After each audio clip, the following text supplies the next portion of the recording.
welcome to Cooking Adventures with Katie. On today's episode of Surprisingly Healthy, we are going to be making fudge. Yeah, fudge. So what we're going to be needing will be 2 ounces of baker's chocolate. I'm using German chocolate, so it's already sweetened. Now the recipe does call for unsweetened chocolate, however, because this is already sweetened, it actually has less sugar than what the recipe calls for with unsweetened. So cut it down on them sugars, but it's fudge. Fudge is not supposed to be sweet, so, or well, in my experience, it's not sweet. It's good. Sweet. So we got 2 ounces of the baker's chocolate. We need 1 full container of cream cheese, and the more fat, the better. So, full fat cream cheese, and then we need a stick of butter and some vanilla. That's it. Butter, chocolate, vanilla, no sweetener, cream cheese. That's it. So, make it fudge. Let's go ahead and get started. Alright, so in our saucepan we have our stick of butter, and we are going to add our 2 ounces of chocolate. So,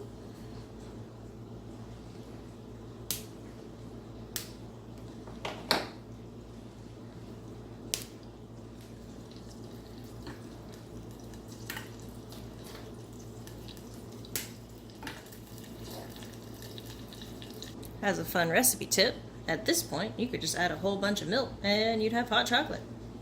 So yeah, go figure for that one. Alrighty, so once you've hit this point, it's slightly starting to bubble, we'll go ahead and cut it off and move it over to our mixing bowl with the cream cheese and vanilla in it. So if you're using the non-sweetener type, or the non-sweetened chocolate, at this point in time you would want to add the vanilla and the sweetener and mix it in, and then transfer it over to your bowl. But since our chocolate already has sweetener in it, we're just going to transfer it over and add the vanilla then. Alright, so now we add a tablespoon of vanilla.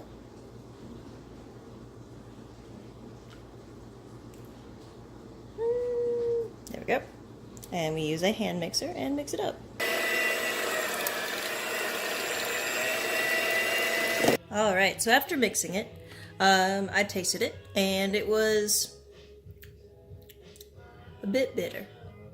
So, from tips from some of my people, if you do not want to add any sweetener to it, add a little bit of peanut butter. There we go, this is what I used.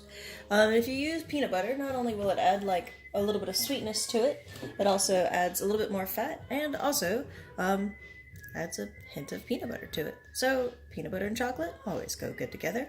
If you do not want to add peanut butter to it, sticking with the sweetener of some sort added to it will help as well. So keep in mind that in these particular squares of chocolate, there were, for each 2 squares, there's 7 grams of sugar. So 1 teaspoon is 4 grams of sugar. So we're going to go into a little bit of math here. So we had 8 squares total, which is 28 grams of sugar. 28 grams of sugar is equivalent to 2 tablespoons plus 1 teaspoon of sugar, which is less than a half cup of whichever sweetener we decided to use, if we decided to use any. So adding just a little bit will help if it's too bitter for you. So I just added just a small, honestly, about that much of peanut butter, and that's all it needed. So now what we're going to do is we're going to put this into a pan. I'm going to put this into a probably an 8x8. We'll see what pans I got over there.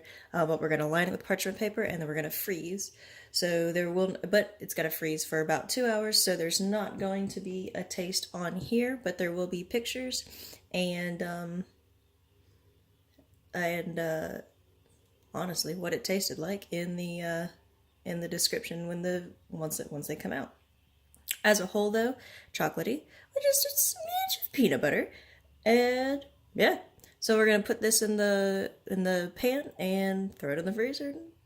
See how easy they are to cut when it comes time to cut. Alright, so we have here is a bread pan. So what we're going to do is we're going to go ahead and scrape this in.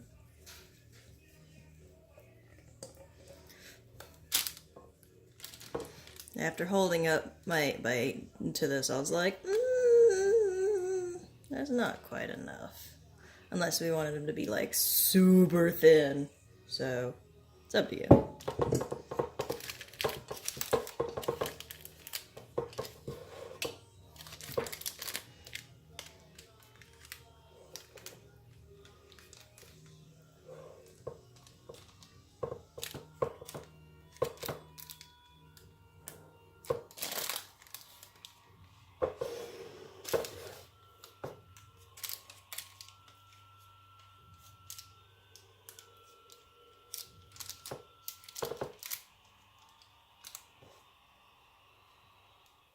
I know this would be easier if I had a larger spatula, but I don't feel like dirtying up another one.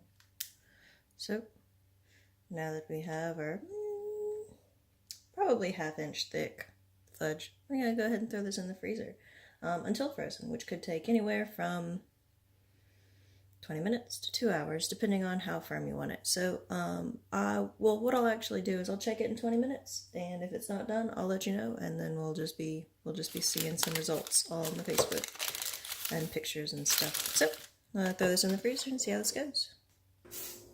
Alright, so it's been freezing for probably about 30-45 minutes now.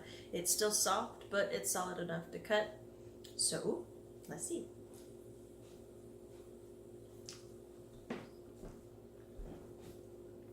Oh, cool. It's still a bit bitter, so probably should have added a little bit more peanut butter to sweeten it up a little bit, or have added some sweetener. But all in all, like, it's not bad. It's not something that you would sit there and eat all in one go, but not bad. And I suppose that's the end result when it comes to healthy fudge. So yeah. So that's this week's episode of Surprisingly Healthy. For next week, we could have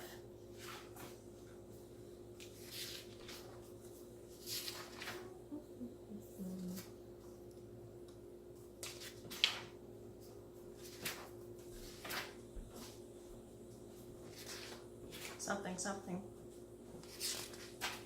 There we go. Buffalo chicken meatballs. Bacon wrapped cheese stuffed chicken. Or